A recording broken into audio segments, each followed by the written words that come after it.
Anderson ने तेजी से किक्स की एक बराज छोड़ी, पूरी प्रिसिशन के साथ एरिक के मिड सेक्शन को टारगेट करते हुए। एरिक ने अपनी पूरी ताकत लगाकर डिफेंड किया, जहां तक मुमकिन था ब्लॉक्स और इवेजन्स किए। फिर उसने पावरफुल पंचेस से काउंटर किया, एंडरसन के हेड और टॉर्सो पर निशाना साधते हुए। लेकिन उसके ओपोनेंट की इवेसिवनेस कमाल की थी। वह एरिक की डिफेंस के बीच से फिसल गया और उसकी रिब्स पर एक तेज स्ट्राइक मार दी। अवेकनर ने दर्द महसूस करते हुए हल्की सी कराह निकाली, लेकिन पीछे हटने से साफ इनकार कर दिया। उसने पलटकर एक फियर्स किक मारी, एंडरसन की लेग्स को टारगेट करते हुए। एंडरसन ने बिना एक पल गवाए डॉज किया, मगर एरिक ने फॉलो अप में स्पिनिंग बैक फिस्ट मारी, जो एंडरसन के चीक को हल्का सा छू गई। वो ये डेंजरस था, एंडरसन बोला, क्योंकि वह बस बाल मूव से बच पाया था। और भी आने वाले हैं, एरिक ने चेहरे पर स्mirk के साथ कहा, लेकिन अंदर ही अंदर उसे फ्रस्ट्रेशन होने लगी थी। उसे पता था कि उसका दोस्त आसान ओपोनेंट नहीं है, मगर इतनी ज्यादा फिजिकल सुपीरियरिटी होने के बावजूद उसे जो प्रॉब्लम्स फेस करनी पड़ रही थी वो बहुत बड़ी थी। Damn it. अब समझ आ रहा है कि वो नथानियल के साथ बिना ब्रेन क्रिस्टल पावर यूज किए भी कैसे बराबरी कर पाया। अवेकनर ने सोचा। फिर उसे एहसास हुआ कि अगर नथानियल मार्शल आर्ट्स में भी उतना ही अच्छा होता तो वह अब तक मर चुका होता। उस हालत में उसकी मल्टीपल पावर्स भी उसे नहीं बचा पाती। फाइट ब्रेकनेक स्पीड पर जारी रही। नन एरिक ने हार मानी, नन एंडरसन ने। दोनों बैटर्ड और ब्रूज थे। एंडरसन के शरीर पर वुंड्स कम थे, एरिक के ज्यादा, लेकिन उनकी डिटर्मिनेशन हाई थी। और सबसे बड़ी बात, वो दोनों इस फाइट को जेन्युइनली एंजॉय कर रहे थे। ये एरिक के लिए चौंकाने वाला था। उसे लगा था कि हालात के बावजूद एंडरसन ज्यादा डैमेज खाएगा। उसी पल उसे समझ आ गया कि बेसिक्स कितने जरूरी होते हैं और मार्शल आर्ट स्किल्स कितनी अहम होती हैं। हाँ, ये कॉन्फ्रंटेशन प्योरली फिजिकल प्राउएस और स्किल्स पर बेस्ड थी, लेकिन इसका मतलब ये नहीं था कि एंडरसन कमजोर है सिर्फ इसलिए कि वो पावर यूज नहीं कर रहा। एरिक अपने ओपोनेंट और दोस्त की फाइटिंग एबिलिटी से जेन्युइनली अमेज्ड था।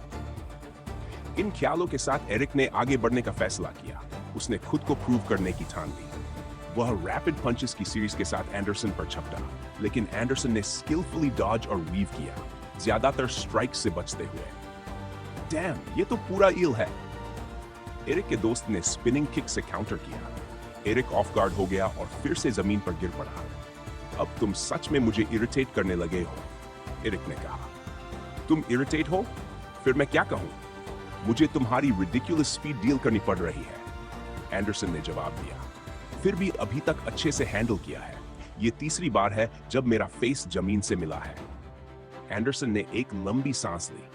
दोनों कुछ पल रुके, हैवी ब्रीदिंग के साथ। उनके शरीर पसीने से भीगे थे, ब्रूजेस बढ़ते जा रहे थे। दोनों की नजरें फिर से मिली। रिस्पेक्ट साफ झलक रहा था। एंडरसन जानता था कि वो धीरे धीरे अपनी लिमिट तक पहुंच रहा है। एरिक की फिजिकल कंडीशन बस बहुत ज्यादा थी। ये फाइट अब धीरे धीरे एट्रिशन की बैटल बन रही थी और उसमें एंडरसन पीछे जा रहा था, जैसा कि उसने पहले से सोचा था। दोनों सावधानी से सर्कल करने लगे, अगली चाल को असेस करते हुए। एरिक का दिमाग तेजी से चल रहा था, एंडरसन की डिफेंस में ओपनिंग ढूंढते हुए, लेकिन कोई ओपनिंग थी ही नहीं।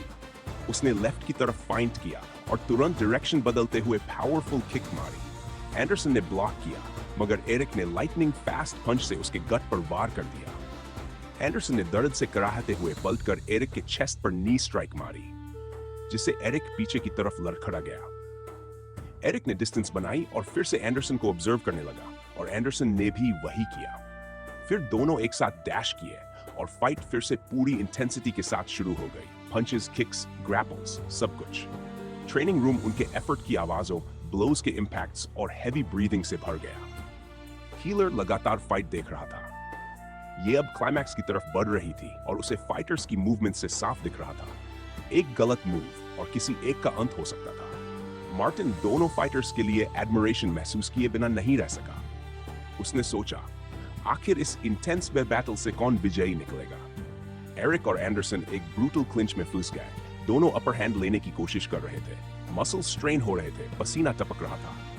हेल ऑफ अ फाइट रहा है, एंडरसन ने भर्राई आवाज में कहा। एरिक ने स्mirk के साथ सिर हिलाया। इंडीड, लेकिन मैं अभी खत्म नहीं हुआ। फाइट जारी रही। लेकिन एंडरसन का एक्सपीरियंस और फाइटिंग जीनियस उसे जो हल्का सा एडवांटेज दिला चुका था, वही एरिक के लिए दर्द और परेशानी बन रहा था। Years of martial arts training ने एंडरसन को एंटिसिपेशन का गजब का सेंस दिया था। वह एरिक की इंटेंशंस पढ़ पा रहा था और लाइटनिंग फास्ट रिफ्लेक्सेस से रिस्पॉन्ड कर रहा था। एरिक को ऐसा लग रहा था जैसे उसके मूव्स पहले ही प्रिडिक्ट हो रहे हो। वो हर बार सक्सेसफुल नहीं था, वह भगवान नहीं था, बट एरिक के शरीर पर पड़े ब्रूजेस उसकी सुपीरियरिटी की गवाही दे रहे थे और वो उसके अपने ब्रूजेस से कहीं ज्यादा थे।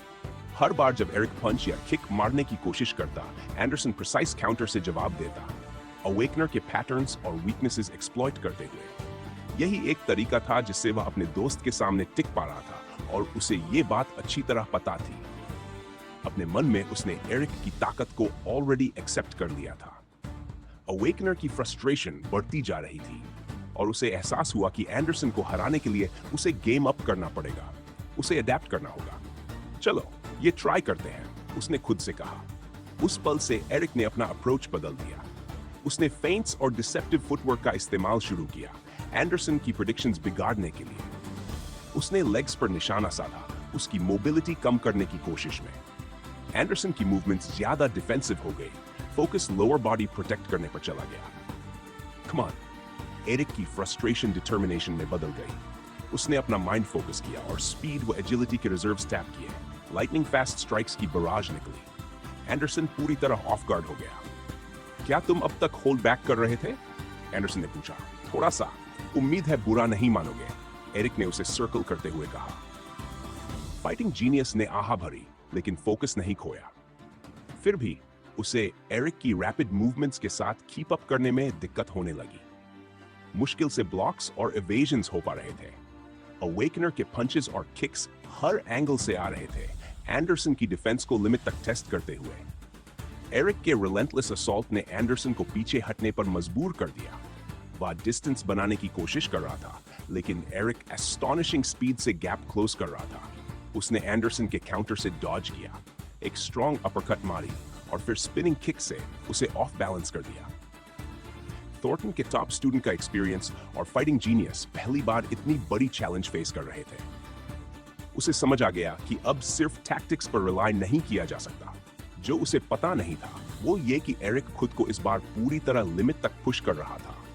एंडरसन ने स्ट्रेटजी बदली। उसने इंस्टिंक्ट्स और रिफ्लेक्सेस पर भरोसा किया, years of martial arts training से शार्पन हुए। फिर भी ओपोनेंट के साथ कीप अप करना मुश्किल हो रहा था। फिर भी उसने एरिक के अटैक से इवेड किया और शार्प जैब के साथ क्विक लो किक मारी, जिससे एरिक का बैलेंस बिगड़ गया। शिट, वो हैवी था। सरप्राइजेस सिर्फ तुम्हारे पास नहीं है, एंडरसन ने मुस्कुराते हुए जवाब दिया। वह सच में फाइट एंजॉय कर रहा था। एरिक ने प्रेशर कम नहीं किया, वह जल्दी रिकवर हुआ और फिर से अटैक पर चला गया। एंडरसन की डिफेंस के बीच से वीव करते हुए स्ट्राइक्स लैंड करने लगा। फाइट फिर से ब्लर बन गई, लेकिन इस बार पहले से कहीं ज्यादा तेज। दोनों ने लिमिट्स पुश की, खासकर एंडरसन ने। जैसे जैसे फाइट चली, फटीग एंडरसन पर ज्यादा दिखने लगी। उसके कपड़े पसीने से भीग चुके थे, एरिक के मुकाबले कहीं ज्यादा। उसकी ब्रीदिंग भारी हो गई। थक गए? एरिक ने स्mirk के साथ पूछा। एंडरसन ने टॉन्ट इग्नोर किया और फाइट जारी रखी। एरिक की स्पीड और डिटर्मिनेशन ने एंडरसन को सीरियस ट्रबल में डाल दिया था। अब मूव्स प्रेडिक्ट करना मुश्किल हो गया था। अटैक्स मिक्स हो रहे थे, पंचेस, किक्स, फाइंट्स। एंडरसन की डिफेंस में क्रैक्स दिखने लगी। शिट, एंडरसन ने पहली बार गाली दी। अपॉर्चुनिटी महसूस करते ही एरिक ने पावरफुल पंच हेड की तरफ मारी। एंडरसन के फाइटिंग जीनियस ने काम किया, पूरी फोर्स से तो बच गया, लेकिन ग्लैंसिंग हिट लगा। एंडरसन ने रिब्स पर क्विक जैब से जवाब दिया। एरिक दर्द से कराह उठा। तुम मॉन्स्टर हो, एरिक ने हैरानी से कहा। तुम भी, एंडरसन ने पलटकर कहा। एरिक ने फिर से पुश किया, स्पीड और स्ट्रेंथ को मैक्सिमम पर ले जाते हुए। अटैक्स की बराज और तेज हो गई। एंडरसन स्ट्रगल करने लगा, काउंटर्स मुश्किल हो रहे थे। एरिक की स्ट्राइक्स अब कनेक्ट हो रही थी, प्रिसिजन और इंपैक्ट के साथ। फिर दोनों ने एक साथ पंच मारा, फिस्ट टकराई, जोरदार आवाज गूंजी। दोनों फाइटर्स आमने सामने खड़े थे, पूरी तरह एग्जॉस्टेड। तुम सच में अच्छे हो, एरिक ने हांफते हुए कहा। उसकी आवाज में एडमिरेशन साफ था। एंडरसन ने हल्की मुस्कान के साथ सिर हिलाया। तुम भी, उसने जवाब दिया, एक बार फिर एरिक की स्किल्स को एक्नॉलेज करते हुए। दोनों फिर से एक दूसरे की तरफ लपके, लेकिन अब साफ था कि यह लड़ाई जल्द ही खत्म होने वाली है। एंडरसन को अब एरिक के साथ तालमेल बिठाने में बहुत ज्यादा दिक्कत हो रही थी। सिर्फ इसलिए नहीं कि अवेकनर ने अपना गेम एक लेवल ऊपर लिया था, बल्कि इसलिए भी कि एंडरसन थक चुका था। यह लड़ाई बिल्कुल वैसी नहीं जा रही थी जैसी उसने सोची थी। उसे पता था कि एरिक ने नथानियल को हराया था, फिर भी उसे लग रहा था कि वह खुद जीत सकता है। आखिरकार जब वे अभी स्कूल में थे, तब वह और नथानियल लगभग सेम लेवल पर थे, और उस लेवल तक पहुंचने के लिए उसे अपने ब्रेन क्रिस्टल पावर का इस्तेमाल तक नहीं करना पड़ा था। हाँ, टूर्नामेंट में वह नथानियल से हारा था, लेकिन वह सिर्फ एक ही हार थी। बाकी कई बार वह नथानियल को हरा चुका था, इसलिए उस एक डिफीट का ज्यादा मतलब नहीं था। अब इतने समय बाद वह न्यूरल लिंक्स की संख्या में भी नथानियल से आगे निकल चुका था, और उसकी फिजिकल प्रोवेस भी उससे ज्यादा थी।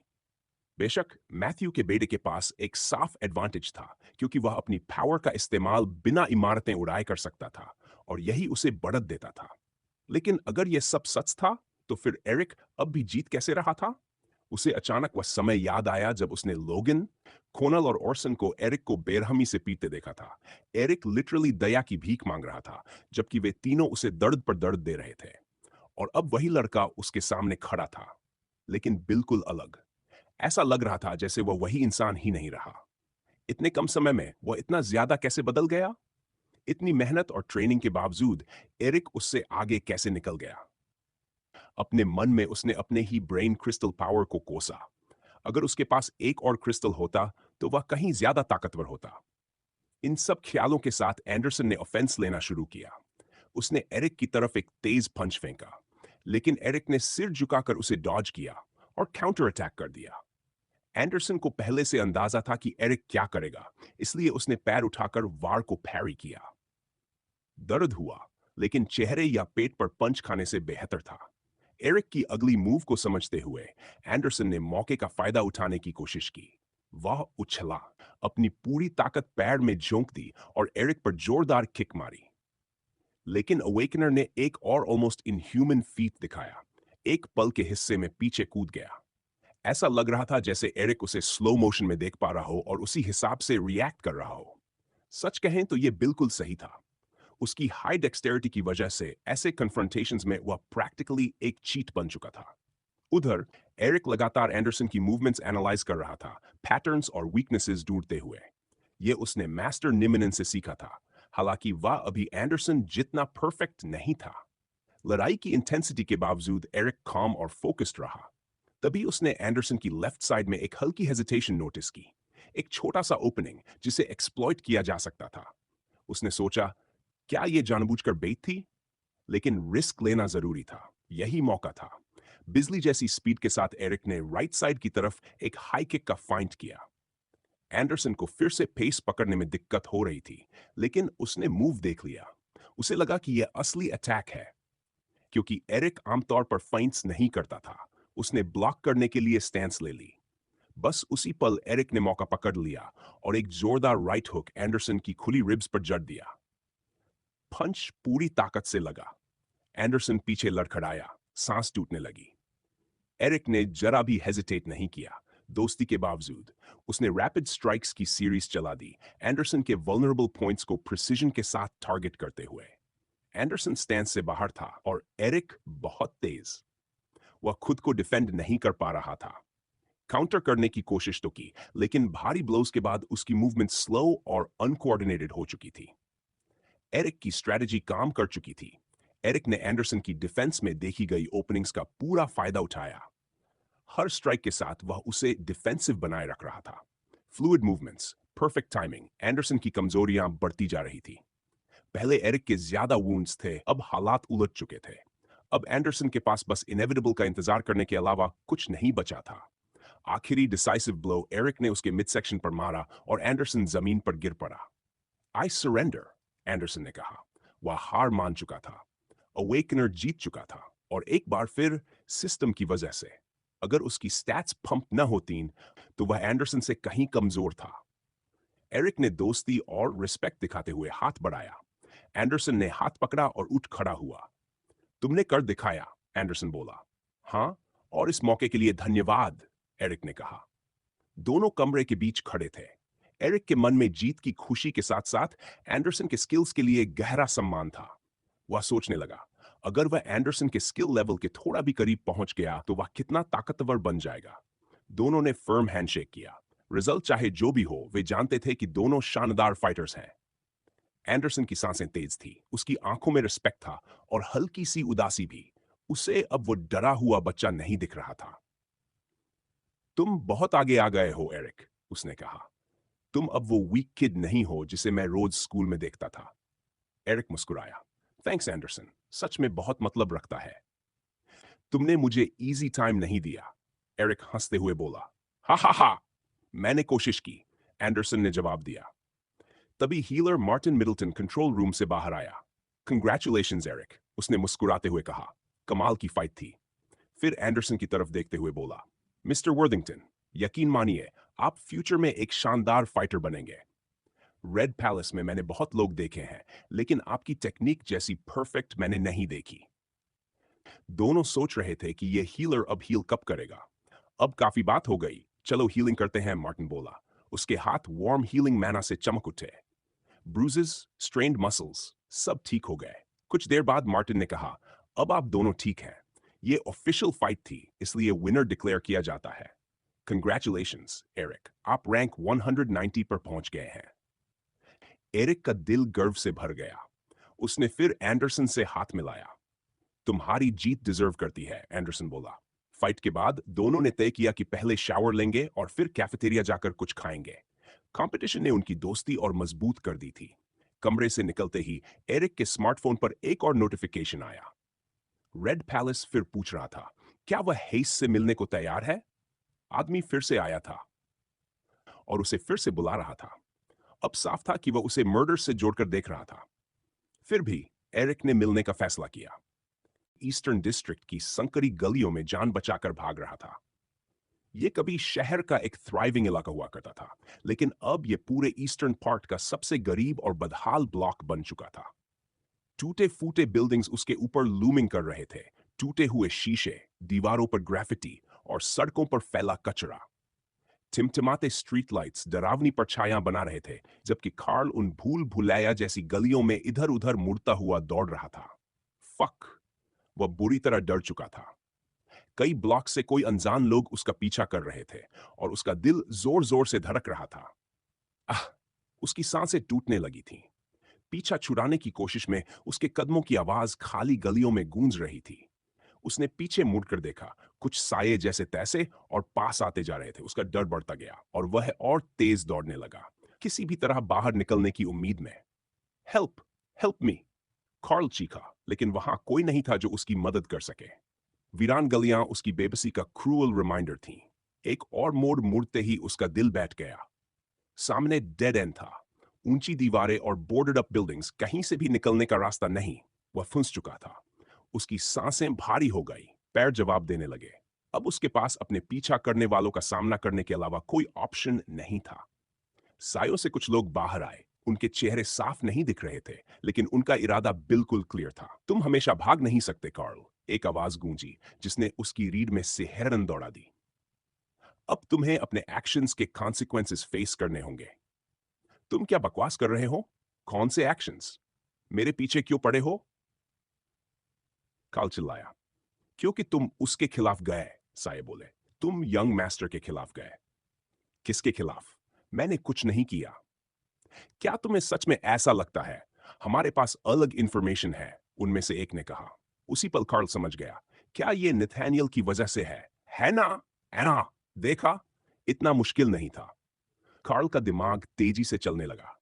वह जानता था कि फिजिकल फाइट में उसका कोई चांस नहीं। एक के खिलाफ शायद कुछ कर पाता, लेकिन यहां वह अकेला था और सामने कई लोग। उसे तुरंत कुछ सोचना था। अचानक उसकी नजर दो बिल्डिंग्स के बीच एक संकरे गैप पर पड़ी। बहुत टाइट था, लेकिन यही उसकी आखिरी उम्मीद थी। कार्ल तुरंत स्मोक में बदल गया, उस गैप से फिसलता हुआ निकल गया और दूसरी तरफ की एक संकरी गली में उभर आया। वह फिर से सॉलिड फॉर्म में आया और अंधेरी गलियों में पूरी ताकत से दौड़ पड़ा। दिल कानों में धड़क रहा था। पीछा करने वालों के कदमों की आवाज धीमी पड़ने लगी। उसके सीने में उम्मीद की हल्की सी चिंगारी जली। आह! आह! फेफड़े जल रहे थे, पैर दर्द से चिल्ला रहे थे, लेकिन वह रुका नहीं। उसे इस डिजर्टेड इलाके से बाहर निकलना ही था। कुछ देर बाद वह शहर के थोड़े बेहतर हिस्से में पहुंच गया। यहाँ सड़कें चौड़ी थीं, बिल्डिंग्स ठीक हालत में थीं। कुछ लोग दिख रहे थे और दूर शॉप्स और कैफेज की रोशनी चमक रही थी। कार्ल को लगा शायद वह बच जाएगा। डर थोड़ा कम हुआ और एड्रेनलिन का सर्ज महसूस हुआ। लेकिन तभी पीछे से एक आवाज आई। वही लोग। उनके कदम फिर से पास आ रहे थे। कार्ल का दिल डूब गया, लेकिन उसने हार नहीं मानी। वह और तेज दौड़ा। कुछ और लोग अचानक सामने आ गए, रास्ता रोकते हुए। मजबूर होकर कार्ल फिर एक गली में घुस गया। वहां सिर्फ सीढ़ियां थीं, भागने का और कोई रास्ता नहीं, ना ही उसकी पावर से। बिना सोचे वह सीढ़ियां चढ़ने लगा। पीछा करने वाले बिल्कुल पीछे थे। ऊपर पहुंचते ही वह रूफटॉप पर था और अब सच में कोई रास्ता नहीं बचा था। उसने मुड़कर सामना करने का फैसला किया। वह रेड पैलेस का स्टूडेंट था। उसकी भी कुछ प्राइड थी। अंधेरे से कई आर्म्ड लोग बाहर आए। उनकी आंखों में मलिशियस इंटेंट साफ दिख रहा था। कार्ल समझ गया कि वह आउटनंबर्ड है। उन्होंने नाइव्स और स्वॉर्ड से हमला किया। कार्ल ने पूरी ताकत से फाइट किया, अपनी एजिलिटी और स्पीड से वारों को डॉज करता हुआ। अपनी ब्रेन क्रिस्टल पावर की मदद से उसने दो कमजोर अटैकर्स को गिरा दिया, लेकिन बाकी लोग उस पर टूट पड़े। आखिरी कोशिश में उसने अपनी एबिलिटी एक्टिवेट की। वह फिर से स्मोक बन गया और उनकी पकड़ से निकलकर रात में बिखर गया। असैसिन्स एक पल के लिए चौंके, लेकिन तुरंत रीग्रुप कर लिया। कार्ल जानता था कि वह स्मोक फॉर्म ज्यादा देर मेंटेन नहीं कर सकता। उसने पास की एक लेज देखी, फिर से ह्यूमन फॉर्म में आया और अगली बिल्डिंग पर जंप करने वाला था। तभी एक तेज दर्द उसकी साइड में चुभा। एक फ्लाइंग नाइफ ने उसके शरीर को चीर दिया था। कार्ल हाफ पड़ा, खून बहने लगा। नजर धुंधली हो रही थी, लेकिन उसने खुद को घसीटते हुए जंप लगाया और मुश्किल से दूसरी तरफ पहुंचा। वह आगे भागा, लेकिन हरकदम के साथ ताकत खत्म हो रही थी। हमलावर फिर पास आ रहे थे। उसने देखा कि उसके शोल्डर में फंसा ब्लेड रंग की सब्सटेंस सिरका था। आसपास की दुनिया धुंधली होने लगी। कुछ ही देर बाद वह एक अंधेरी गली में लड़खड़ाता हुआ दीवार से टकराकर गिर पड़ा। सांसें टूट रही थीं। उसे समझ आ गया, सब खत्म हो चुका है। असैसिन्स उसे घिर चुके थे। कार्ल ने ऊपर देखा धुंधली आंखों से और समझ गया कि कोई रास्तान ही बचा। एक ने आंख मीन पर किया। न्यू अलेक्जेंड्रिया का टूटा स्काईलाइन उसकी आंखों के सामने था। अब वह इस शहर को कभी नहीं देख पाएगा। अंधेरा छाने से पहले उसका आखिरी ख्याल उसकी मां का था, जिसे वह अब कभी नहीं देख पाएगा। प्रोफेसर डेयर, मुझे उम्मीद है आपके पास गुड न्यूज होगी, मेजर फिशर ने अर्जेंसी भरी आवाज में कहा। प्रोफेसर डेयर ने नोट्स से नजर उठाई। उसकी आंखों में राहत और एक्साइटमेंट थी। मेजर फिशर, मुझे खुशी है ये बताते हुए कि वैक्सीन ट्रायल सक्सेसफुल रहे हैं।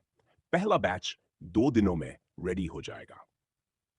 मेजर फिशर के कंधे हल्के पड़ गए। ये शानदार खबर है। वैक्सीन कितनी इफेक्टिव है? प्रोफेसर सिलियन हल्के से मुस्कुराए। इनिशियल सैंपल्स के हिसाब से रिजल्ट्स बहुत प्रॉमिसिंग हैं। वैक्सीन पैरासाइट के फैलाव को रोकने में और ऑलरेडी इन्फेक्टेड लोगों के सिम्टम्स मिटाने में काफी इफेक्टिव है। मेजर फिशर ने सिर हिलाया। तो हम आखिरकार इन्फेक्टेड लोगों का इलाज शुरू कर सकते हैं। हाँ, हम आगे और बैचेस बनाते हुए इसका एक स्ट्रॉन्गर वेरिएंट भी डेवलप करेंगे। मेजर फिशर आभारी था, खासतौर पर इसलिए कि अब म्यूटेशंस रोकने के लिए और लोगों को एग्जीक्यूट नहीं करना पड़ेगा। दोनों ने वैक्सीन डिस्ट्रीब्यूशन की प्लानिंग पर चर्चा की, हाई रिस्क एरियाज और पॉपुलेशंस को प्रायोरिटी देने की स्ट्रैटेजी बनाई। आखिरकार वॉर एफर्ट में सोल्जर्स हों या सिविलियंस, फर्क ज्यादा नहीं पड़ता था। टीम्स का क्या हाल है? सिलियन ने पूछा। वे भी 2 दिनों में डिपार्ट, फिशर ने जवाब दिया। स्पेशल ट्रेनिंग दी गई है और ईस्ट के मॉन्स्टर्स की पूरी इंफॉर्मेशन। गुड। अगर पॉसिबल हो तो मुझे डेटा और टिश्यू सैंपल्स भेजना। देखता हूं, फिशर ने कहा। आप वैक्सीन पर काम जारी रखें। मीटिंग के बाद मेजर फिशर लैब से बाहर निकला। लंबे समय बाद उसे उम्मीद की एक किरण महसूस हुई। हेनिएट के इन्फ्लुएंस को शहर से हमेशा के लिए खत्म करने की दिशा में यह एक बड़ा कदम था। एथरियम की राजधानी को गार्ड करने वाले पहाड़ों पर भारी होकर लटक रही थी। हवा में एक अजीब सी खामोशी घुली हुई थी, जिसे बस दूर दराज की गलियों से आती शराबी मर्सनरीज की आवाजें तोड़ रही थी, जो शहर के अनगिनत बार्स में पी रहे थे। शहर के दिल में एक आदमी सायों में लिपटा हुआ मकसद के साथ आगे बढ़ रहा था। जैसे ही वह आउटस्कर्ट्स तक पहुंचा, वह एक छुपे हुए गैराज के पास रुका, जहां एक मर्सनरी फ्लाइंग कार उसका इंतजार कर रही थी। कम रोशनी में वह गाड़ी चमक रही थी। उसका काला धातु सा शरीर ऊपर फैले तारों से खाली आसमान को रिफ्लेक्ट कर रहा था। आदमी ने गाड़ी की ओर ऐसे कदम बढ़ाए जैसे ये सब वह पहले भी कई बार कर चुका हो। मर्सनरी ने कलाई घुमाई और कार का हैच खुल गया। अंदर लग्जरी इंटीरियर्स थे, सॉफ्ट ब्लू और व्हाइट लाइट्स में नहाए हुए। आदमी अंदर बैठा, मर्सनरी भी साथ आया और गाड़ी जमीन से उठकर उन पहाड़ों की ओर मुड़ गई जो शहर से बाहर ले जाते थे। जैसे जैसे वह रात के आसमान में ऊपर उठे, आदमी के दिल में एक अनजानी बेचैनी घर करने लगी। सामने पहाड़ खड़े थे। उनकी नुकीली चोटियां किसी भूखे जानवर के दांतों जैसी लग रही थीं। संकरे रास्ते से गुजरती हवा सीटी मार रही थी और आदमी की आंखें हर साये को स्कैन कर रही थीं, किसी भी खतरे के इशारे के लिए। वह कोई वॉरियर नहीं था, बस एक आर्टिजन। इस तरह का एस्केप सुरक्षित नहीं था, लेकिन उसके पास कोई और रास्ता भी नहीं था। उसे रात की आड़ में निकलना ही था, क्योंकि पकड़े जाने का रिस्क वह नहीं ले सकता था। जैसे जैसे वे ऊंचाई पर पहुंचे, हवा और ठंडी होती गई और धुंध गाड़ी के चारों ओर भूतिया परछाइयों की तरह घूमने लगी। घंटों की नर्व रैकिंग उड़ान के बाद आखिरकार उसने पहाड़ों की सीमा पार कर ली और फसाड शहर की ओर उतरने लगा। नीचे फैला शहर रात के आसमान के मुकाबले चमक रहा था। सड़कों पर हलचल थी, लेकिन एक घनी फॉग पूरे शहर पर छाई हुई थी, जो इमारतों को आधा छुपा रही थी और हर चीज को एक रहस्यमय ग्लो दे रही थी। अब वह लगभग शहर में था, लेकिन उसका काम अभी खत्म नहीं हुआ था। गेट्स पर पहुंचते ही उसे बिना किसी रुकावट के जाने दिया गया। थोड़ी देर बाद एक और फ्लाइंग कार आई और उसे लेकर आगे बढ़ गई। जल्द ही आदमी को फासर्ड की कैथीड्रल तक लाया गया। शहर के बीचों बीच खड़ी एक भव्य संरचना। उसकी स्टेन्ड ग्लास विंडोज चांदनी को रिफ्लेक्ट कर रही थी और उसकी ग्रैंड फसाद से शांति और गरिमा झलक रही थी।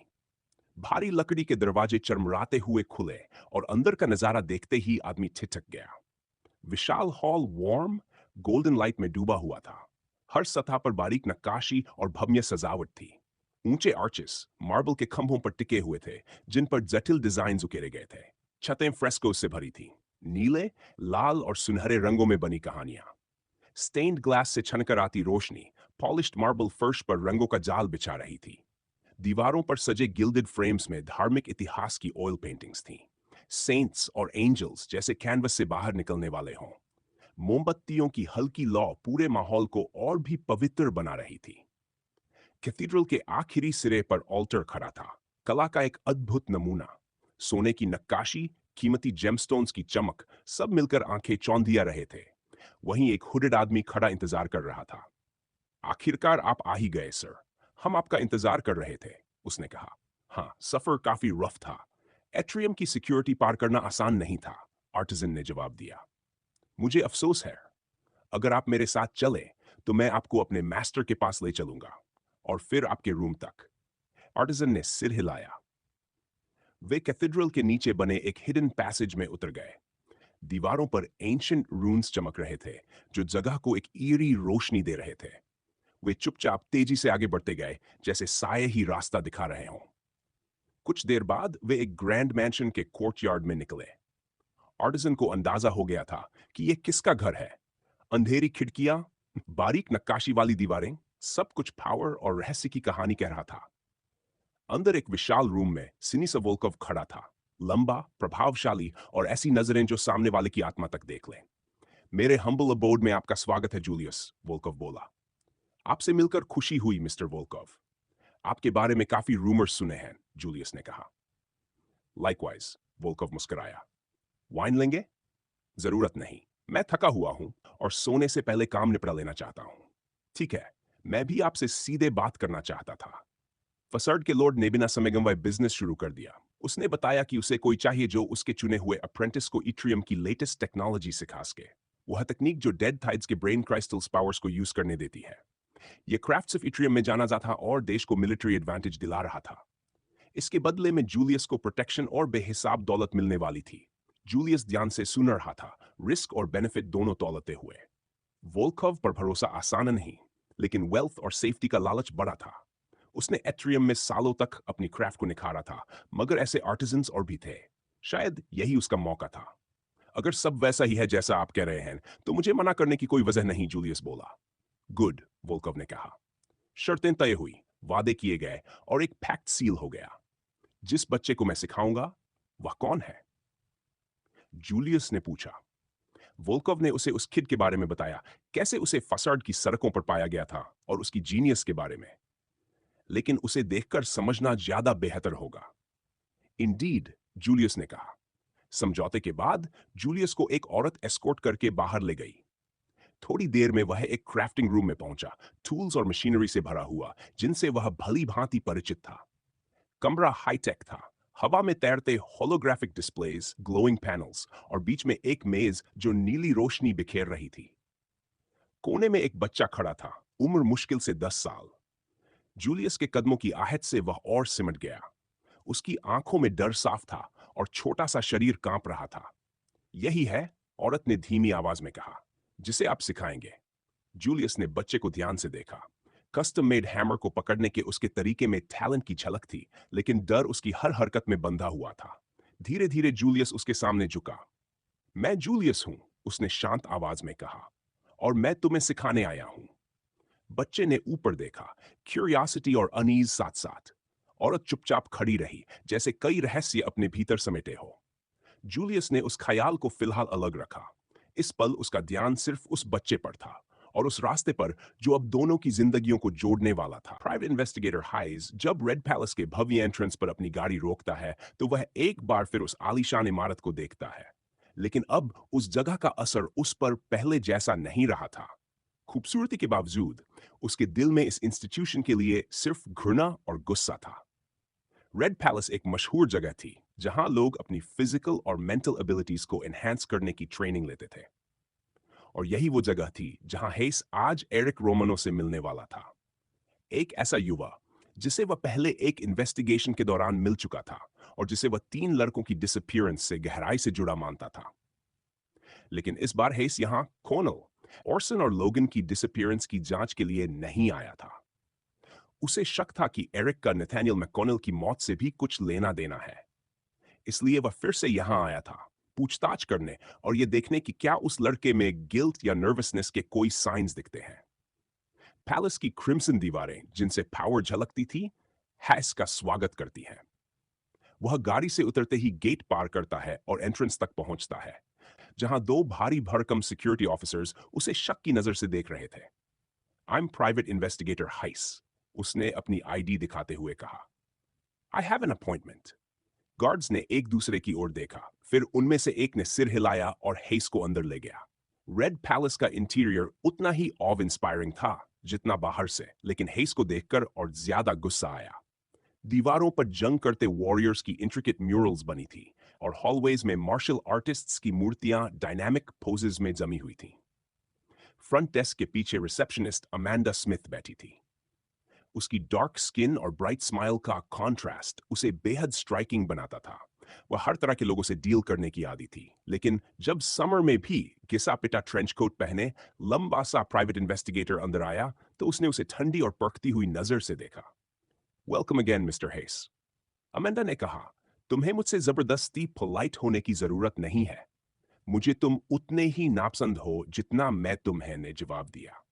ओह, but I do like you sir, ने मुस्कुराते हुए कहा। या, बस मुझे रूम तक ले चलो, उसने कहा।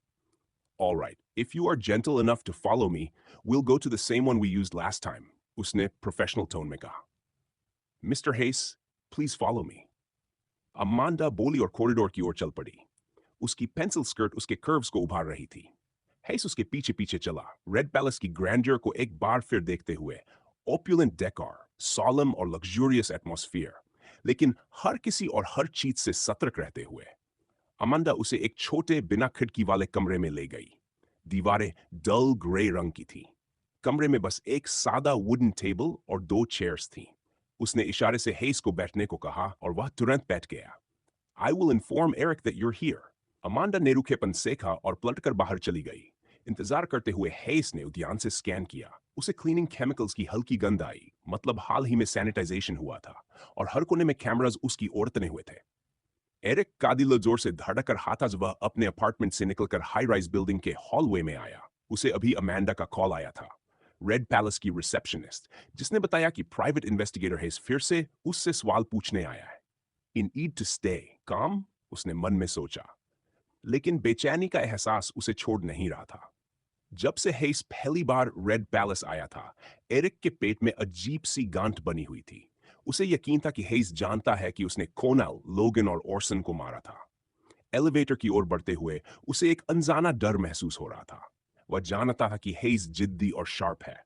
उसे फिर से सामना करने का ख्याल ही उसे एंक्शियस कर रहा था। System, if you see I am not calm enough, do your job. Understood.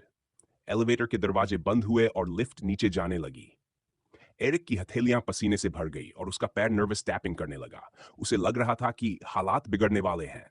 वह कोई गलती अफोर्ड नहीं कर सकता था। This is not good. उसने गहरी सांसें ली और धीरे धीरे खुद को संभाला। फिर भी एलिवेटर राइड उसे इटर्निटी जैसी लगी। उसका दिमाग हर पॉसिबल सवाल और जवाब की रिहर्सल कर रहा था। हेस कुछ भी पूछ सकता था और उसे हर जवाब कंसिस्टेंट रखना था। जब दरवाजे खुले, एरिक तेज कदमों से लॉबी में पहुंचा। बाहर से कंपोज दिखने की कोशिश करते हुए वह फ्रंट डेस्क की ओर गया, जहां अमेंडा खड़ी थी। वह हमेशा की तरह फ्लॉलेस और कमांडिंग लग रही थी।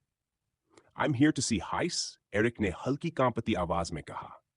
अमेंडा ने सिर हिलाया और यूजुअल रूम की ओर इशारा किया, जिसकी जानकारी वह मैसेज में दे चुकी थी।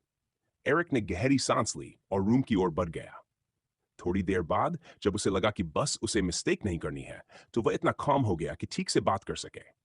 System, I want you to connect to the Red Palace's system. Find out if they are recording my and Heiss's meeting. And if yes, erase all evidence without leaving a trace. Find out if someone is also listening. Understood. Connecting to the Red Palace's network.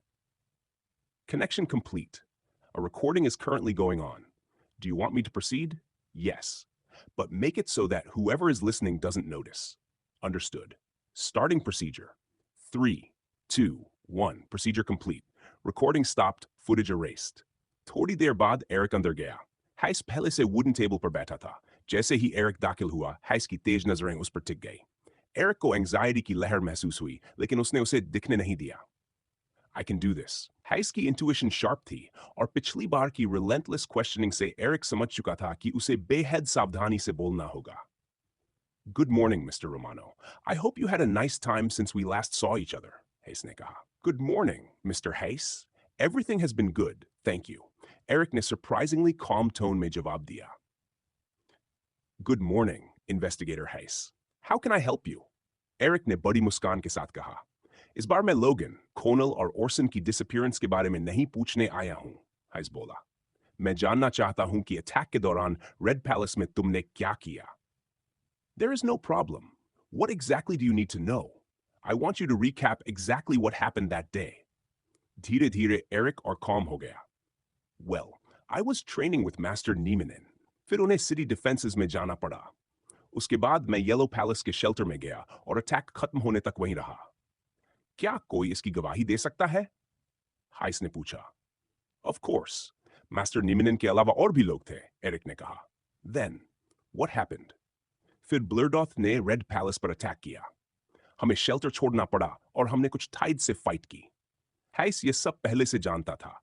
असली सवाल कुछ और था.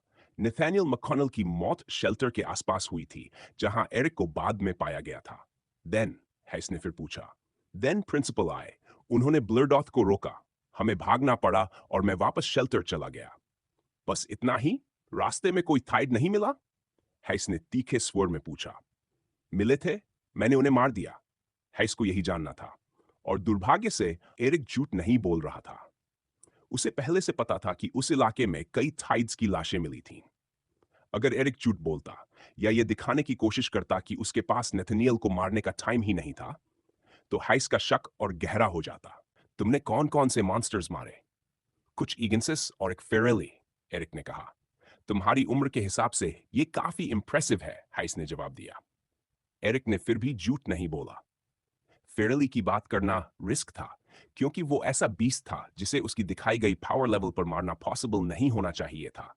लेकिन अगर वह सिर्फ इग्नेसिस कहता, तो उस इलाके में मरा इकलौता इग्नेसिस होने की वजह से साफ हो जाता कि फेरेली भी उसी ने मारा था. हाँ, फाइट आसान नहीं थी.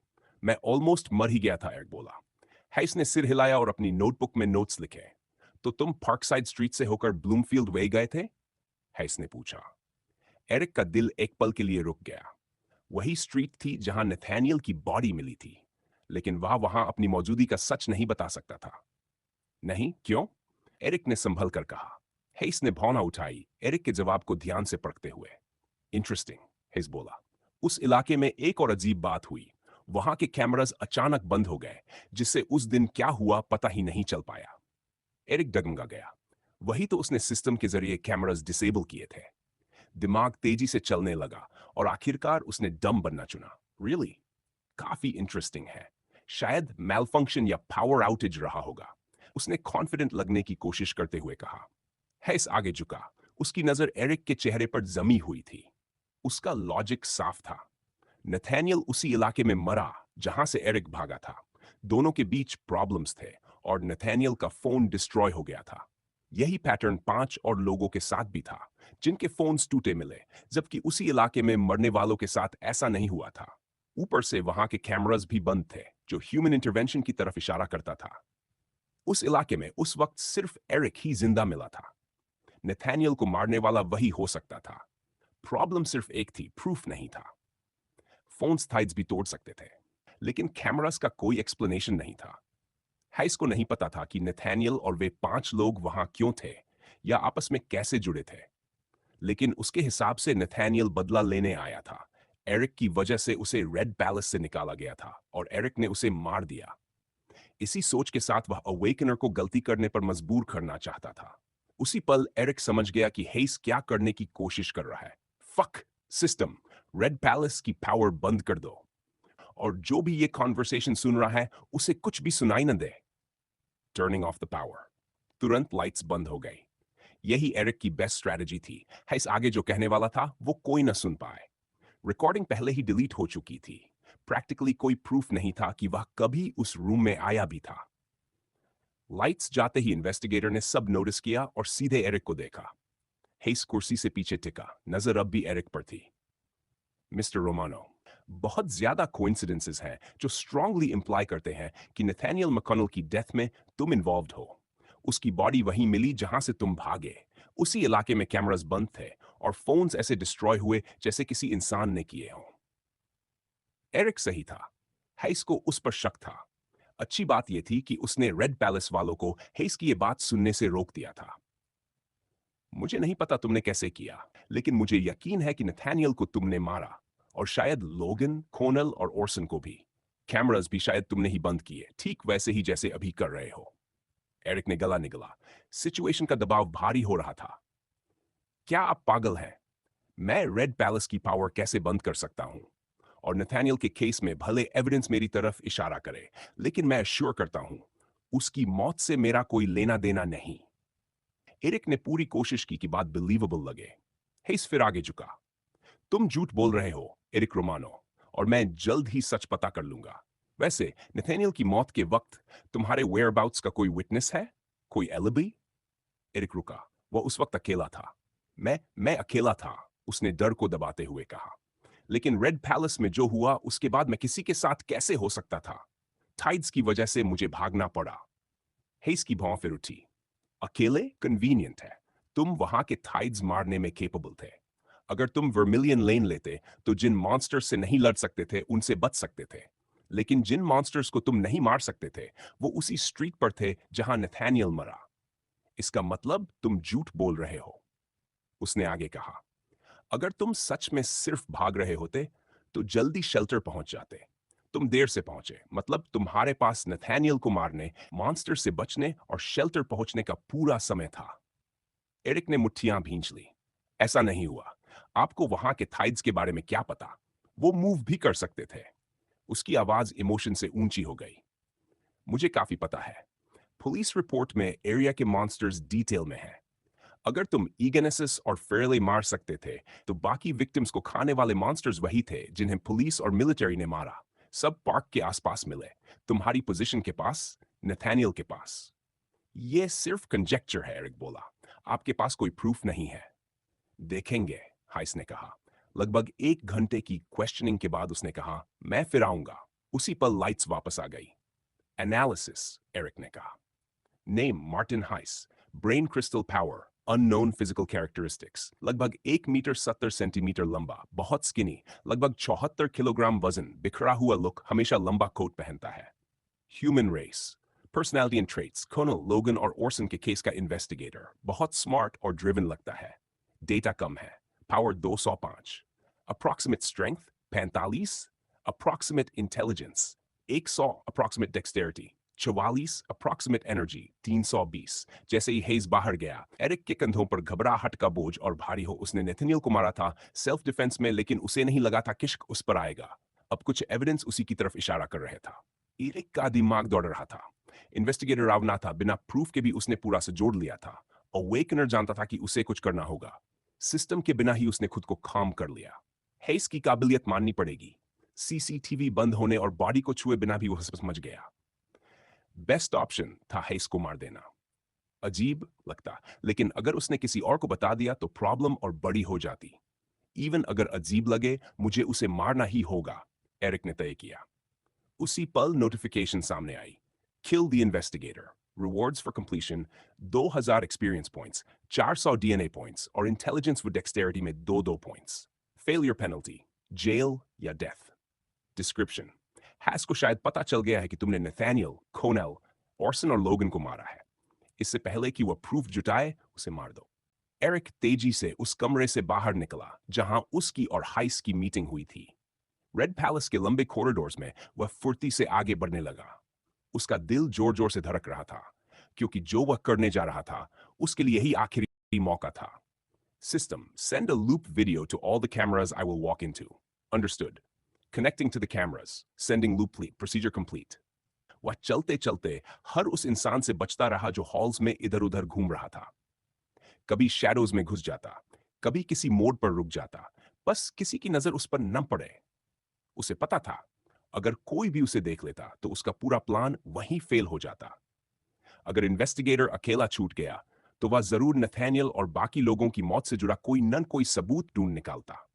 जब एरिक मेन एंट्रेंस के पास पहुंचा, उसने देखा कि हाइस पैलेस से बाहर निकल रहा है और मेन डोर से बाहर जा चुका है।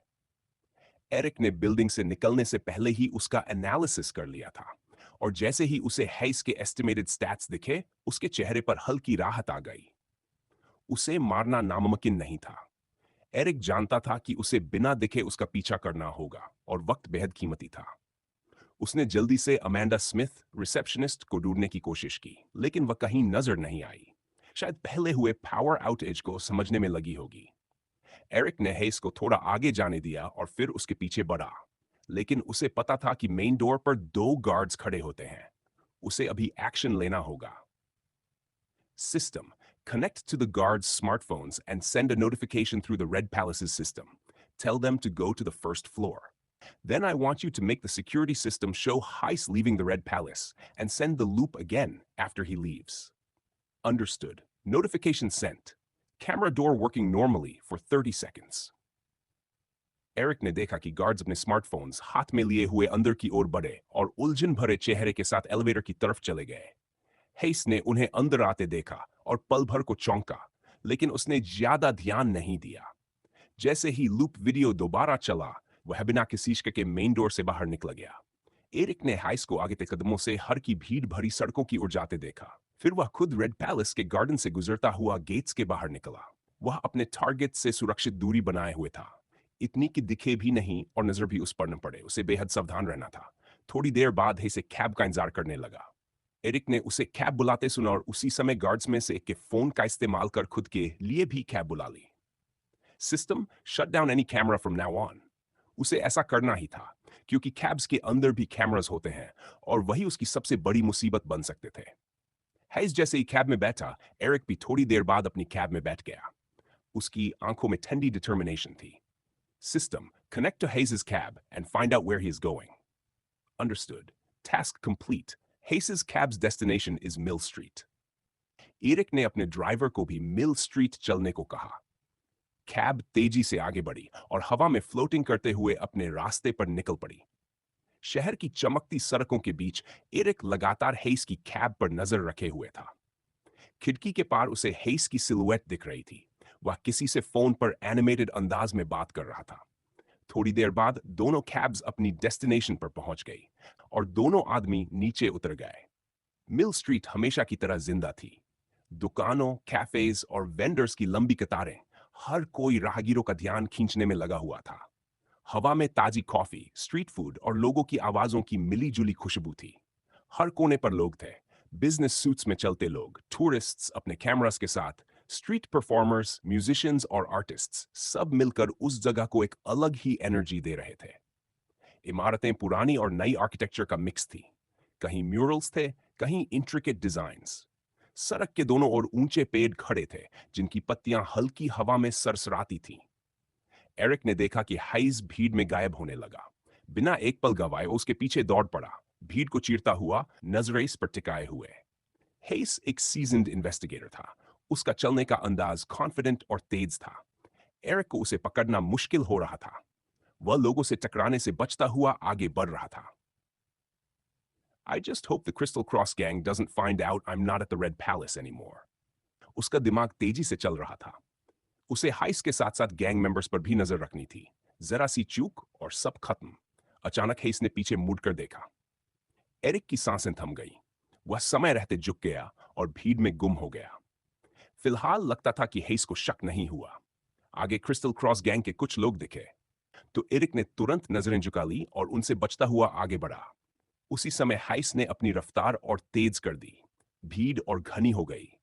एरिक ने इस मौके का फायदा उठाया और गैंग मेंबर्स से बचते हुए आगे निकल गया। तभी उसके सामने स्ट्रीट परफॉर्मर्स का एक ग्रुप आ गया, जिसने रास्ता रोक लिया। उसका दिल डूब गया। हाइस दूर निकल चुका था। बिना रुके एरिक परफॉर्मर्स के बीच से निकल गया, सिर झुकाए हुए, भीड़ का हिस्सा बनते हुए। फिर उसने देखा हेस एक एली में घुस गया है और क्रिस्टल क्रॉस गैंग के लोग भीड़ पर नजर रखे हुए हैं। एरिक ने सही समय का इंतजार किया और फिर उसी एली में घुस गया। उसका दिमाग कैलकुलेशंस कर रहा था। हेस, गैंग मेंबर्स, रास्ते, सब कुछ। आखिरकार वह एली के अंदर हेस के पीछे था। उसे पूरा यकीन था यह आदमी अपने घर की ओर जा रहा है। चेस जारी रही। हेस को अभी भी कोई शक नहीं था। एली के आखिर में वह फिर से भीड़ भरी सड़क पर निकल गया। एरिक भी बाहर आया। दूर से ही उसने हेस को लोगों की भीड़ की ओर जाते देखा। हेस बार बार पीछे देख रहा था, जैसे उसे आभास हो रहा हो कि कोई उसका पीछा कर रहा है। एरिक का दिल जोर से धड़कने लगा, लेकिन उसने दूरी बनाए रखी। वे फिर एक संकरी एली में पहुंचे। हेस मोड़ के पीछे गायब हो गया। एरिक ने सावधानी से पीछा किया। तभी हेस अचानक मुड़ा। एरिक ने तुरंत अबैंडन क्रेट्स के पीछे छिपकर अपनी सांस रोक ली। कुछ पल बाद हेस को यकीन हो गया कि वह अकेला है और वह सामने खड़ी इमारत में घुस गया। एरिक ने थोड़ी देर इंतजार किया, फिर बाहर निकला। एली के बीच एक काला मेटालिक दरवाजा था, जिस पर ग्राफिटी और अजीब सिंबल्स बने हुए थे, ओकल्ट से जुड़े हुए। उसे सिंबल्स का मतलब समझ नहीं आया, लेकिन जगह की मिस्टीरियस फीलिंग साफ थी। तभी उसने दरवाजा बंद होने की आवाज सुनी। हैस पहुंच चुका था। एरिक ने चारों ओर देखा और फिर सीढ़ियां चढ़ने लगा। System, did you turn off all the cameras? Yes, through all your journey here. Well done. अब कोई भी उसे इस जगह से जोड़ नहीं सकता था। सीढ़ियों के ऊपर एक काले लकड़ी के दरवाजे पर वह रुका। छोटी सी मेटालिक प्लेट पर लिखा था, मार्टिन हाइस, प्राइवेट इन्वेस्टिगेटर। अब फैसला करना था, अभी हमला करे या बाद में। कुछ पलों के सोच विचार के बाद एरिक ने तय कर लिया, यही सही वक्त था। वह यहां तक बिना देखे पहुंच चुका था। क्रिस्टल क्रॉस गैंग से भी बचा रहा, हेस से भी, और रेड पैलेस की नजरों से भी बाहर था। इससे बेहतर मौका शायद उसे दोबारा कभी न मिले। एरिक काले लकड़ी के दरवाजे के सामने खड़ा था। उसने हाथ बढ़ाकर डोर नॉब घुमाने की कोशिश की, लेकिन वह हिला तक नहीं। दरवाजा साफ तौर पर लॉक था। भौहें सिकोड़ते हुए एरिक ने एक बार फिर जोर लगाया, मगर दरवाजा जस का तस रहा। उसने इधर उधर नजर दौड़ाई, ये पक्का करते हुए कि कोई देख तो नहीं रहा। फिर झुककर दरवाजे को ध्यान से देखने लगा। तभी उसकी नजर डोरनॉब के पास लगे एक छोटे से इलेक्ट्रॉनिक पैनल पर पड़ी। डिजाइन स्लीक था, बटन्स और एक डिजिटल डिस्प्ले के साथ। जिज्ञासा उस पर हावी हो गई और उसने पैनल का एक बटन दबा दिया। अगले ही पल डिजिटल डिस्प्ले जल उठा और कीपैड सामने आ गया। एरिक का दिमाग तेजी से काम करने लगा।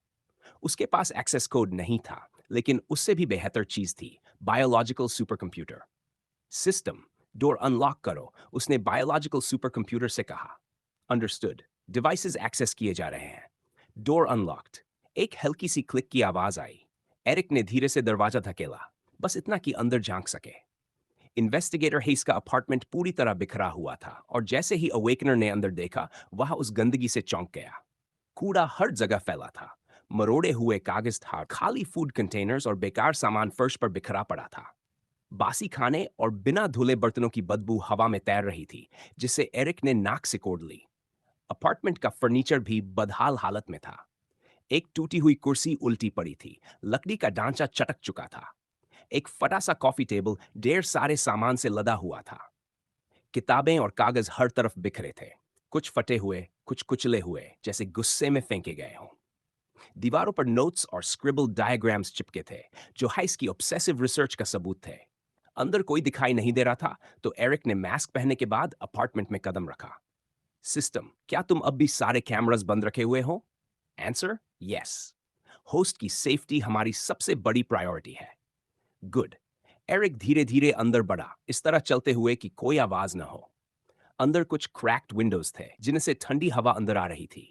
कर्टन्स खींचे हुए थे, जिससे कमरा उदास और ग्लूमी लग रहा था। पूरी जगह अबैंडन सी महसूस हो रही थी, जैसे हेस अपने काम में इतना डूब गया हो कि अपनी जिंदगी ही भूल गया हो। एरिक सावधानी से आगे बढ़ा, इन्वेस्टिगेटर हेस के किसी भी निशान पर नजर रखते हुए। वह बिना पकड़े गए अंदर आ चुका था, लेकिन जरा सी लापरवाही उसे मुश्किल में डाल सकती थी। जब उसने हेस का एनालिसिस किया, तो उसे पता चला कि सिर्फ स्टैट्स के आधार पर वह उसे मार सकता था। इन्वेस्टिगेटर अपने लेवल के हिसाब से अजीब तरह से कमजोर था, जबकि उसका लेवल लगभग एमआई लेवल के आसपास होना चाहिए था। लेकिन उसकी इंटेलिजेंस असामान्य रूप से ज्यादा थी, लगभग 100 डराने वाला था, खासकर तब जब हाइस रैंक के मामले में सिर्फ एवरेज था। अगर एरिक को जीतना था, तो उसे बहुत सोच समझकर खेलना होगा। सबसे बड़ी चिंता हेस की ब्रेन क्रिस्टल पावर थी, जो अब तक पूरी तरह अननोन थी।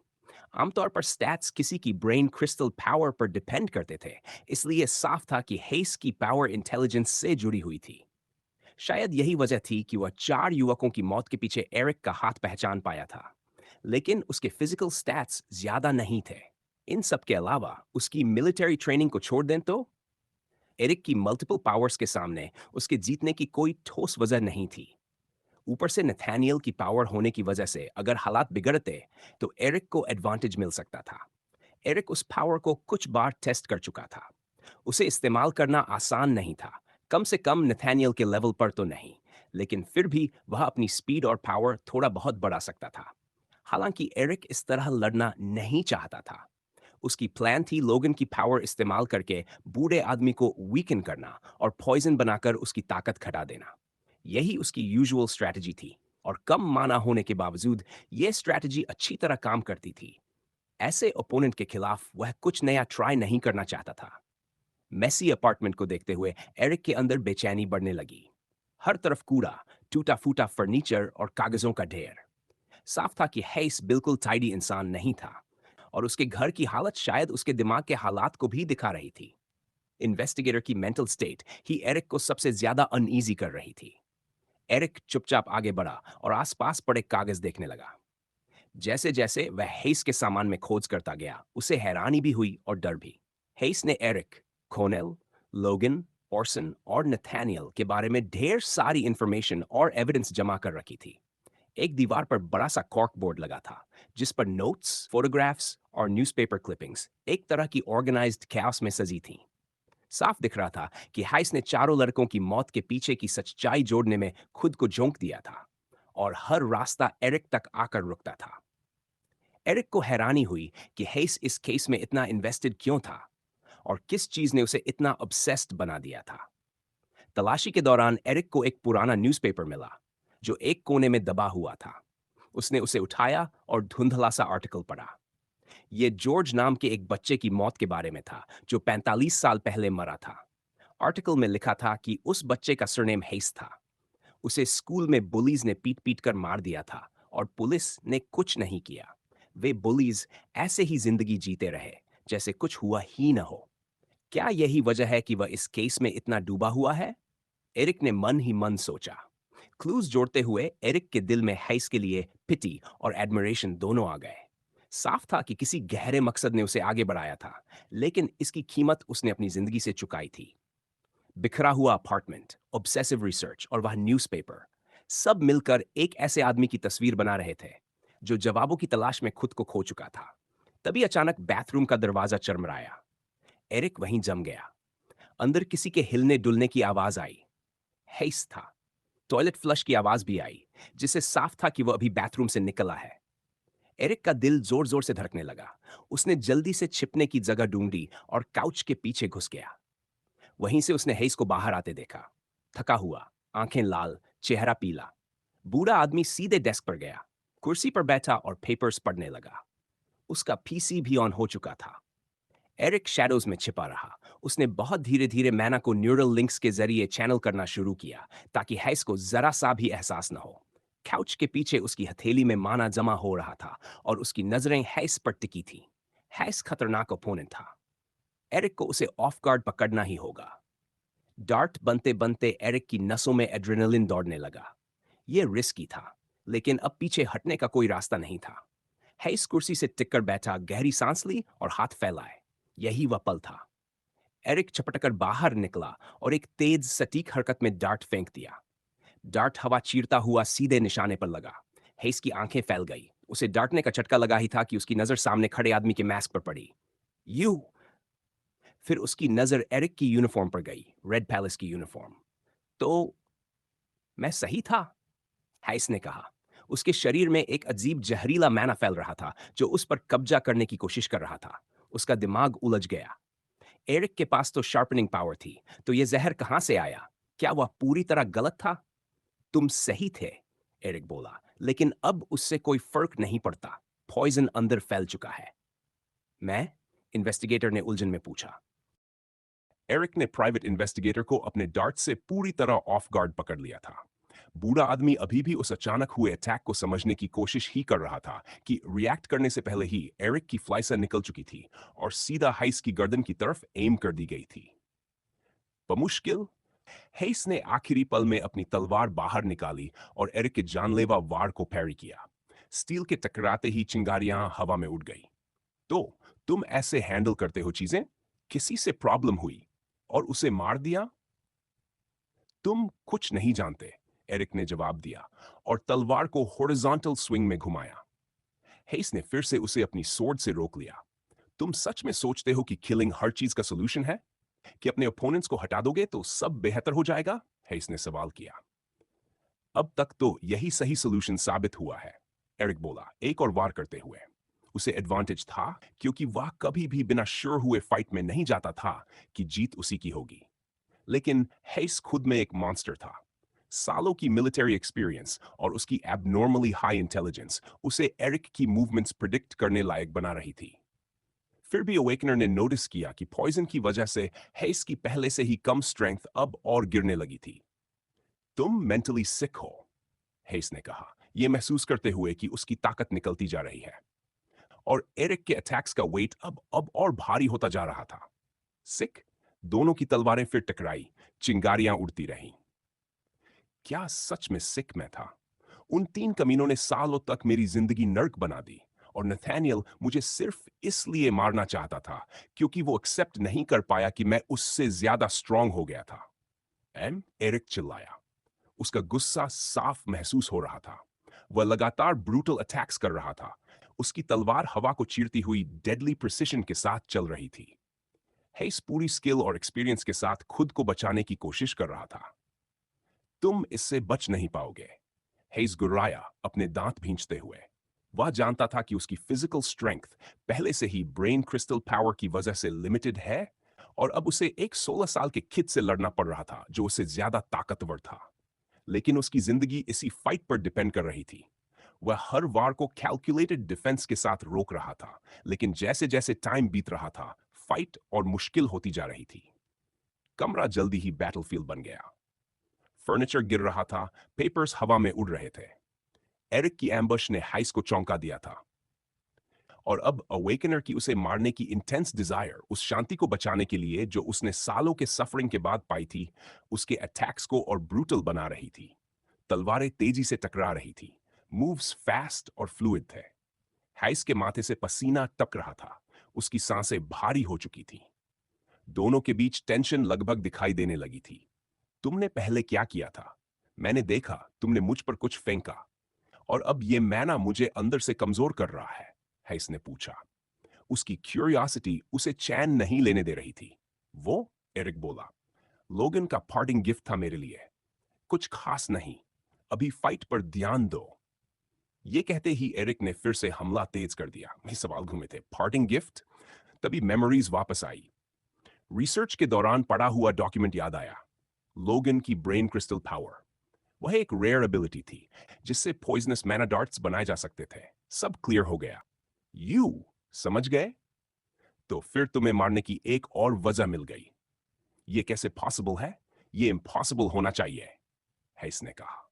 लेकिन है तो पॉसिबल। है इसका दिल गुस्से और डिटर्मिनेशन से भर गया।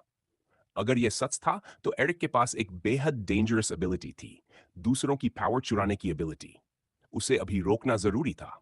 उसने मैना चैनल किया और उसकी ब्रेन क्रिस्टल पावर ओवरड्राइव में चली गई। उसी पल उसने अपनी parallel wills brain crystal power activate कर दी। फाइट का फ्लो बदल गया। एरिक की ब्लेड हैस के शोल्डर की तरफ आई, लेकिन इन्वेस्टिगेटर ने साइड स्टेप लेकर बचाव किया और काउंटर में मैं एरिक के पेट की तरफ वार किया। पैरेलल विल एरिक की हर मूव प्रिडिक्ट कर रही थी। अवेकनर ने घूमते हुए पैरी किया और मौत से बार बार टकराई। दोनों ओपनिंग ढूंढ रहे थे। तुम इनेविटेबल को टाल नहीं सकते हैस, एरिक थूका। तुम मरोगे। उसकी आंखों में अजीब सी चमक थी। शिकारी की शिकार से पहले। Take this. एरिक्स ने पैरी किया। एरोगेंट मत बनो, मैं तुम्हें गिरा दूंगा। उसने दहाड़ा, लेकिन उसकी स्ट्रेंथ लगातार गिर रही थी। एरिक हंसा और फिर से हमला किया। देखेंगे। स्टील फिर टकराया। फाइट ब्रूटल और इंटेंस होती गई। अचानक हेस ने एक कैलकुलेटेड अटैक किया। ब्लेड एरिक की डिफेंस तोड़ती हुई उसके आर्म में गहरी कट छोड़ गई। एरिक दर्द से सिसका। यही मौका था। हेस ने आखिरी जोरदार वार किया। एरिक की तलवार उड़कर कमरे के पार जा गिरी। देखा? मैंने क्या कहा था? ओह, तुम्हें लगता है तुम जीत गए? एरिक ने कहा। उसका ब्लड लस्ट अब अनकंट्रोलेबल था। विलन बनना बंद करो। मैं एक्ट नहीं कर रहा। अगले ही पल एरिक दौड़ा। फूल। लेकिन एरिक रुका नहीं। उसने मैना चैनल किया, अपने आर्म्स को शार्पन किया। अब वो खुद वेपन्स बन चुके थे। फाइट सोर्ड से हैंड टू हैंड में बदल गई। हैइस ने तलवार से हमला किया। एरिक ने पीछे हटकर बचाव किया। एरिक ने नंगे हाथ से सीधा चेस्ट पियर्स करने की कोशिश की, लेकिन हाइस ने प्रिडिक्ट करके उसे ब्लॉक किया। फटीग अब साफ दिखने लगी थी। क्लोज कॉम्बैट में हाइस की सोल्जर ट्रेनिंग उसे एज दे रही थी, लेकिन एरिक रेड पैलेस का स्टूडेंट था। वह वीक नहीं था। कई कोशिशों के बाद एरिक का एक हिट लगा। ब्लड बहने लगा। अब साफ था, पॉइजन पूरी तरह काम कर चुका था। हेस की स्ट्रेंथ बुरी तरह गिर चुकी थी। अब उसकी ब्रेन क्रिस्टल पावर भी उसे बचा नहीं सकती थी। थकान के बावजूद प्राइवेट इन्वेस्टिगेटर जानता था कि एरिक को दोबारा खुद पर हिट करने की इजाजत नहीं दे सकता, वरना वह मर जाएगा। लेकिन उसे यह भी साफ महसूस हो रहा था कि उसकी ताकत पहले से कहीं ज्यादा कम हो चुकी है। वजह वही डार्ट था। लोगन की पावर, जिसे एरिक ने किसी तरह चुरा लिया था। डैम, हेस ने सोचा, मैं बहुत बुरी हालत में हूं। इन्वेस्टिगेटर ने आगे चपट्टा मारा। उसकी तलवार हवा को चीरती हुई डेडली प्रिसिजन के साथ चली। उसी पल एरिक फ्लूइड ग्रेस के साथ हिला। उसके मैना कोटेड आर्म्स ऐसे चल रहे थे जैसे गरम चाकू मक्खन में। एरिक ने हैइस के अटैक्स पैरी किए। उसने अपनी स्किन को मेटलाइज कर लिया था और शार्पनिंग पावर की वजह से ऐसा लग रहा था जैसे दो तलवारें छोटे से ऑफिस में टकरा रही हों। ड्यूल बढ़ता गया। दोनों की मैना रिलीज से हवा क्रैकल करने लगी। एरिक का एक्साइटमेंट और ब्लड लस्ट उसके एडवांटेज के साथ साथ बढ़ता चला गया। अब तुम ये ज्यादा देर तक नहीं कर पाओगे ओल्ड मैन। एक और एक्सचेंज के बाद एरिक बोला। मुझे अंडर एस्टिमेट मत करो, हैइस ने कहा, एरिक की बाहों की अजीब कंसिस्टेंसी को ऑब्जर्व करते हुए। उसे पता था कि यह भी कोई और स्टोलन पावर होगी, लेकिन उसने खुद को डिस्ट्रैक्ट नहीं होने दिया। हैइस स्किल था। सालों की ट्रेनिंग से उसकी स्वॉर्ड्समैनशिप निखरी हुई थी, भले ही वह रेड पैलेस में पढ़ने वालों के लेवल पर ना हो।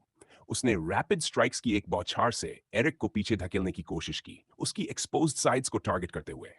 लेकिन अब सिचुएशन एरिक के कंट्रोल में थी। अगर ब्लड लस्ट ना होता तो वह हैस को कब का मार चुका होता, अब वह उससे खेल रहा था। तो अगर तुम प्रूफ मिल जाता कि वही मैं था जिसने उन्हें मारा, तो तुम क्या करते? एरिक ने पूछा। पूछने की जरूरत थी? हैस बोला। मैं सारे प्रूफ पुलिस को दे देता ताकि तुम्हारे जैसा कोई भी एग्जीक्यूशन या कम से कम जेल से बच न पाए। अफसोस, सब रिवील करने से पहले ही तुम मर जाओगे, है ना? अगर मैं तुम्हारी जगह होता तो इतना बोल्ड नहीं बनता, हैस ने जवाब दिया। Okay, okay. एरिक ने कुछ सेकंड्स तक उसे देखा, अब भी एक्सटेसी में। तुम जानते हो, मुझे लगता है अब बस हो गया। उसकी आंखों में मर्डरस ग्लिंट था। एक गहरी सांस के साथ एरिक ने अपनी ब्रेन क्रिस्टल के जरिए मैना चैनल करना शुरू किया। फाइट जारी थी, लेकिन अगली मूव इसे हमेशा के लिए खत्म करने वाली थी। कुछ ही पलों में एक विशाल ट्रांसपेरेंट ब्लू वुल्फ का सिर हवा में मटेरियलाइज हुआ। उसके जबड़े खुले थे, रेजर शार्प दांतों से जहरीला लिक्विड टपक रहा था। एस्ट्रल वुल्फ एक फ्रैक्शन ऑफ अ सेकंड में आगे छपटा। उसके जबड़े हेस की सोर्ड आर्म पर बंद हो गए। जैसे किसी जूसी मीट के टुकड़े को चबा रहा हो, वैसे ही उसने वह लिम्ब उखाड़ दी। हेस ने दर्द और हैरानी से चीख मारी, वुल्फ के मुंह में अपनी ही बाह देखते हुए जिससे खून बह रहा था। एरिक ने मौका नहीं गंवाया। उसने मैनाकोटेड आर्म से फियर्स अटैक्स किए। हेस के एब्डोमेन को पियर्स किया और उसकी शार्पेंड आर्म इन्वेस्टिगेटर की पीठ से बाहर निकल आई। बूढ़े आदमी ने पूरी ताकत से रेजिस्टेंस किया, लेकिन एरिक की ब्रेन क्रिस्टल पावर्स, उसकी कमजोर हालत और उसकी अपनी ब्रेन क्रिस्टल पावर की नेचर सब मिलकर ओवरवेलमिंग साबित हुए। हेस लड़खड़ाया। उसके शरीर पर कई जख्मों से खून बह रहा था। उसका चेहरा डर से भरा था। एरिक उसकी आंखों में साफ फियर देख सकता था। वह पीछे की तरफ और डगमगाया, सांस लेने में असमर्थ, और आखिरकार जमीन पर गिर पड़ा, लगातार खून खोते हुए। एरिक ने अपनी बाहें नीचे की। मैना कोटिंग डिसिपेट हो गई और एस्ट्रल वुल्फ का बाइट हवा में गायब हो गया। वह विजयी खड़ा था, लेकिन जैसे ही ब्लड लस्ट कम हुआ, उसे एहसास हुआ कि वह क्या कर चुका है। उसने हेस को रिस्पेक्ट और पिटी के मिक्स के साथ देखा, उसकी स्किल, पावर और विल को एक्नॉलेज करते हुए। आखिरकार तुम जीत गए, है ना? हेस बोला, खून खांसते हुए। मैं जीता, एरिक ने कहा। शायद अब कहना बेकार हो, लेकिन तुम्हें मारना आखिरी चीज थी जो मैं चाहता था। अपनी फेक अपॉलॉजीज अपने पास रखो। तुम एक मॉन्स्टर से ज्यादा कुछ नहीं हो। एक दिन तुम इसकी कीमत चुकाओगे, इसने कहा। रियली? ये जानने के बाद भी कि 3 कमीनों ने मुझे रोज बुली किया, पीटा, और जब मैंने बताया कि नथानियल मुझे मारना चाहता था, तब भी तुम्हें लगता है कि मैं गलत था? How dare you?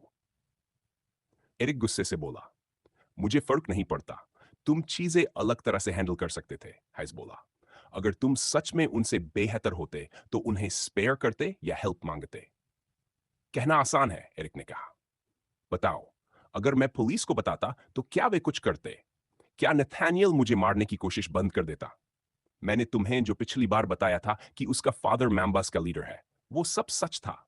मेरे पास प्रूफ भी है। क्या तुम इतने नाइव हो कि सोचो सब रुक जाता और मुझे शांति मिल जाती? नहीं। सच ये है कि इस नेशन में नहीं, इस वर्ल्ड में सिर्फ स्ट्रांग सर्वाइव करते हैं, और मैंने अपनी सेफ्टी के लिए वही किया जो करना जरूरी था। तुम उनसे बेहतर नहीं हो, एरिक रो नो। उसी पल ज्यादा ब्लड लॉस की वजह से हाइस की जान चली गई। एरिक के ऊपर एक अजीब सी राहत उतर आई। Hostile individual killed. Mana absorbing process starting 0%, 1%, 5%, 30%, 70%, 100% mana successfully absorbed. Starting converting procedure 3, 2, 1, 0 mana successfully converted into experience. 4,315 experience points awarded to the host quest complete. Rewards issued. Fantastic! Eric ने खुद से कहा। अब उसे सिर्फ हाइस की फाइल्स ढूंढकर डिलीट करनी थी और उसके सारे फिजिकल नोट से छुटकारा पाना था। लेकिन उससे पहले एक और जरूरी काम। एरिक चुका, हाइस के जख्म में उंगली डुबोई और अपनी उंगलियों से खून चाट लिया। Martin Heiss's blood acquired. Starting the analysis complete. 50 DNA points are required to extract the DNA. 4,780 DNA points detected. Commencing extraction? No. Eric ने जमीन से अपनी फ्लाइसा उठाई और हाइस की तरफ बढ़ा। एक क्विक मोशन में उसने बूढ़े आदमी का सिर अलग कर दिया। उसके ब्रेन से एक छोटी ट्रांसलूसेंट बीड गिरी। एरिक ने उसे उठाया, बाथरूम में साफ किया और निगल लिया। Martin Hayes' brain crystal acquired. Starting the analysis. Analysis complete 50 DNA points are required to extract the power. 4,780 DNA points detected. Extraction is not advised. The host has incompatible DNA extraction aborted. एरिक जानता था कि उसे तेजी और efficiency के साथ काम करना होगा। वह ड्रॉर्स और कैबिनेट्स खंगालता रहा, किसी भी ऐसे एविडेंस की तलाश में जो उसे मर्डर से जोड़ सके। कुछ ही देर में उसे एक हिडन कंपार्टमेंट में फाइल मिली। उसने जल्दी से कंटेंट्स देखे, विक्टिम्स की जानकारी, बैकग्राउंड और मर्डर्स की डिटेल्स। उसकी शंका कंफर्म हो गई। हेस बहुत करीब पहुंच चुका था। साथ ही एरिक को एहसास हुआ कि वह लकी रहा। हेस अपनी उम्र के हिसाब से काफी वीक था। अगर वह स्ट्रांग होता तो एरिक देश छोड़कर भाग जाता। एरिक ने पॉकेट से लाइटर निकाला और बिना हिचकिचाए फाइल जला दी। फ्लेम्स ने सारे एविडेंस को निगल लिया। उसने घर में मिले बाकी डॉक्यूमेंट्स के साथ भी यही किया। पेपर्स की क्वांटिटी ज्यादा थी और जल्द ही अपार्टमेंट में आग लग गई। शिट, एरिक बोला। उसने आग रोकने की कोशिश की, लेकिन बेकार। फर्नीचर भी जलने लगा। अब उसके पास टाइम नहीं था। डिजिटल ट्रेल भी मिटानी थी। सिस्टम, बिल्डिंग के अंदर मौजूद सारे डिवाइसेस से कनेक्ट हो जाओ। हेस की इन्वेस्टिगेशन से जुड़े हर फाइल को डिलीट कर दो, चाहे वे कहीं भी हो, किसी और सर्वर पर ही क्यों ना हो। मुझे सब कुछ मिटा हुआ चाहिए। Initiating search and deletion protocols. Eric बेचैनी से इंतजार करता रहा। स्मोक साफ दिखने लगी थी। उसे तुरंत निकलना था। Action completed. All files related to Hayes' investigation have been deleted. No trace of your involvement remains. Eric ने राहत की सांस ली। बायोलॉजिकल सुपरकंप्यूटर पर भरोसा कर सकता था। Thank you, you're welcome. It's my pleasure to assist you, host. जाते जाते एरिक ने आखिरी बार पूछा, पक्का है कि मेरे यहां होने का कोई प्रूफ नहीं बचा? All devices had been previously turned off. You are safe. इसके बाद एरिक ने हाइस का अपार्टमेंट छोड़ा। बाहर निकलते हुए उसने फायर इमरजेंसी बटन दबा दिया। अलार्म बज उठा। लोगों को इवैक्यूएट होने का संकेत मिला। एरिक तेजी से बिल्डिंग से निकला और रेड पैलेस की ओर लौट गया।